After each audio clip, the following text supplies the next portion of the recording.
नमस्कार दोस्तों, आज हम एक्सप्लेन करने वाले हैं पुष्पा 2 मूवी को। वीडियो अगर अच्छी लगती हो तो वीडियो को एक लाइक और चैनल को सब्सक्राइब कर दीजिएगा ताकि आपको इसी तरह के लेटेस्ट और फ्रेश कंटेंट मिलते रहें। फिल्म की शुरुआत होती है जापान से, जहां पर कि शिप के द्वारा कुछ अनजान कंटेनर जो हैं वो जापान आ जाते हैं और उन कंटेनर में लाल चंदन की लकड़ियाँ भरी हुई थी और साथ ही पुष्पा भाव भी इन्हीं लाल चंदन की लकड़ियों के साथ मौजूद थे। जब जापानियों ने इन्हें देखा तो उन्होंने पुष्पा भाऊ को उल्टा टांग दिया, लेकिन जैसे तैसे पुष्पा भाऊ ने अपने हाथ छुड़ाए और इन जापानियों से फाइट करने लगे। मालूम चलता है कि दरअसल में इन लोगों ने लाल चंदन की लकड़ियां तो अपने पास रखी, लेकिन कई दिनों से पेमेंट नहीं कर रहे थे, जिस वजह से पुष्पा भाऊ को ही यहाँ पर आना पड़ा। तो यहाँ पर पुष्पा भाऊ इन लोगों से एक बहुत ही तगड़ी फाइट करते हैं, लेकिन आखिर में पुष्पा भाऊ को गोली लग जाती है और वह समुद्र में गिर जाते हैं। लेकिन तभी मालूम चलता है कि यह महज एक सपना था। तो अब मालूम चलता है कि पुष्पा भाऊ सिंडिकेट का लीडर बन चुका है और लाल चंदन की लकड़ियों को कहाँ पर भेजा जाना चाहिए यह सब कुछ पुष्पा डिसाइड करता है। पुष्पा तो पूरी तरह से राज ही कर रहा था, लेकिन उसके बहुत सारे दुश्मन भी थे। उनमें से पहले नंबर का दुश्मन था भंवर सिंह शेखावत, जो कि आईपीएस के फिल्म के पहले भाग में पुष्पा ने शेखावत को नंगा दौड़ाया था। तो अपनी बेइज्जती का बदला लेने के लिए शेखावत कुछ भी कर सकता है, इसीलिए वो एक प्लान बनाता है कि जब पुष्पा के लड़के जंगल में जाकर लाल चंदन की लकड़ियों को काटने जाते हैं तो यहाँ पर भंवर सिंह शेखावत भी मजदूर के रूप में उनके साथ मिल जाता है। और जब वो वहाँ पहुँचता है तो इन सभी को प्लान बनाकर अरेस्ट कर लिया था, क्योंकि लाल चंदन की तस्करी में हमेशा पुष्पा बच जाया करता था, क्योंकि उनके पास कोई भी सबूत नहीं था। शेखावत इन मजदूरों को बुरी तरह से मारता है और इन सभी को मजदूरों को जेल में डाल देता है, जिसके बाद एंट्री होती है पुष्पा भाऊ की, जो कि पुलिस स्टेशन पहुंचते हैं। लेकिन वहां पर शेखावत मौजूद नहीं था, लेकिन कुछ इंस्पेक्टर मौजूद थे।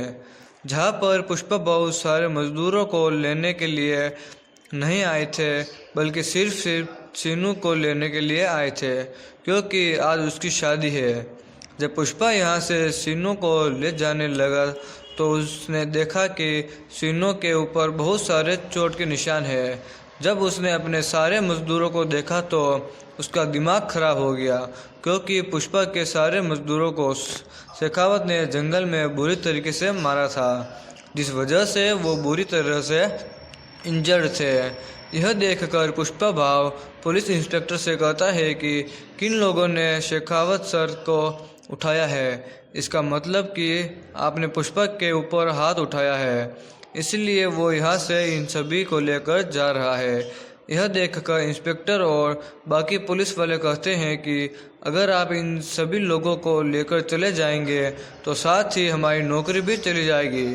यह सुनकर पुष्पा भाव इनसे कहता है कि आज से तुम्हारे रिटायरमेंट तक जितना भी पैसा तुम जोड़ने वाले हैं उन सारे पैसों को पुष्पा भाऊ देंगे, मतलब कि आज तुम्हारा रिटायरमेंट हो रहा है।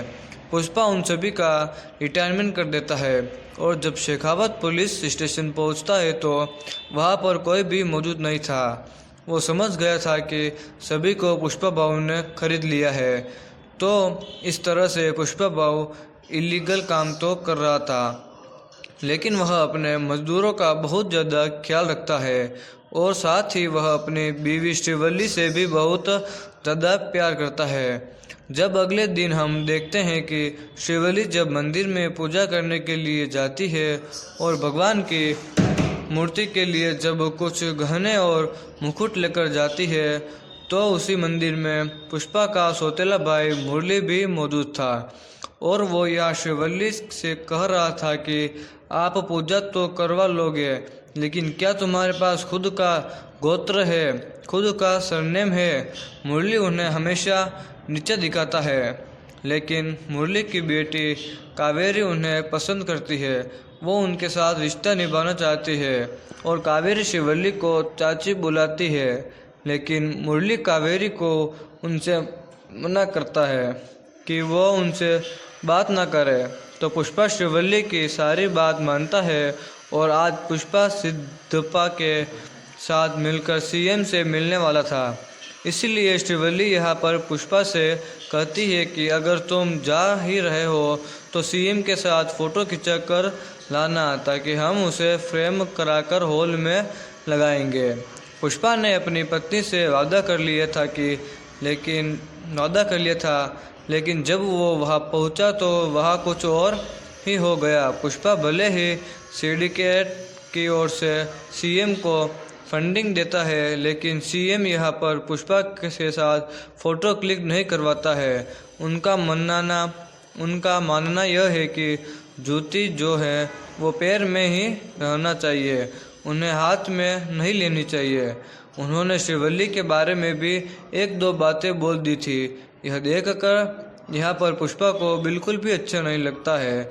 बाहर आने पर पुष्पा ने सिद्धप्पा से कहा कि अगर आप सीएम होते तो क्या आप भी मेरे साथ फ़ोटो नहीं क्लिक करवाते, जिस पर कि सिद्धप्पा कहता है कि मैं चाहे कुछ भी बन जाऊं, मैं तेरे साथ फ़ोटो ज़रूर क्लिक करवाता क्योंकि तू मेरा भाई है। तब यहाँ पर पुष्पा ने उनसे कहा तो फिर सीएम बनने की तैयारी कर लो। पुष्पा सिद्धप्पा से एकदम सीधा सवाल पूछता है कि सीएम बनने के लिए लगभग कितने रुपए की ज़रूरत पड़ेगी। सिद्धप्पा यहाँ पर कहता है कि लगभग 1 करोड़ की ज़रूरत पड़ेगी। पुष्पा यहाँ पर उससे कहता है कि मैं तुम्हें 500 करोड़ दूंगा, लेकिन सीएम तुम्हें ही बनना होगा। जिसके बाद सिद्धप्पा सेंट्रल मिनिस्टर से मिलने के लिए जाता है, क्योंकि पुष्पा ने सिद्धप्पा से कहा था कि वह सेंट्रल मिनिस्टर से मिले। सेंट्रल मिनिस्टर का एक भाई भी है और सिद्धप्पा पुष्पा के कहने पर ही सीएम की बात करने के लिए सेंट्रल मिनिस्टर के पास गया था। साथ ही पुष्पा ने उनके पास एक सोफ़ा भिजवाया था जिसके अंदर 225 करोड़ थे। सिद्धप्पा ने जब यह सारी चीज़ें देखी तो उन्होंने पुष्पा से कहा कि यह सब कुछ ठीक नहीं है, इस तरह से पैसा बहाना ठीक नहीं है, क्योंकि हमें बचाना होगा, क्योंकि 500 करोड़ ऐसे ही नहीं मिल जाते। लेकिन पुष्पा के पास कुछ प्लान थे जो कि वो सिद्धप्पा को बताता है। वो कहता है कि अब पुष्पा नेशनल नहीं रहा बल्कि इंटरनेशनल हो गया है। लाल चंदन की लकड़ियाँ की डील वो सिर्फ मुर्गन से किया करता था, जिसके बदले में उसे 1 टन पर सिर्फ 1 करोड़ मिला करते थे। लेकिन अगर वह इस डील को विदेश में लेकर जाए तो उसे 2 से 2.5 करोड़ रुपए मिल सकता है प्रत्येक टन पर। तो ज़्यादा देर न करते हुए पुष्पा जो है वही रहेगा। वह तुरंत ही विदेश पहुंचता है, जहां पर कि उसकी मुलाकात होती है एक बड़े बिजनेसमैन से। वहां लाल चंदन की लकड़ियाँ की डील करता है और उसे 2000 क्विंटल लकड़ियों को उन्हें देना था। बदले में पुष्पा को 100 करोड़ रुपए मिलने वाले थे।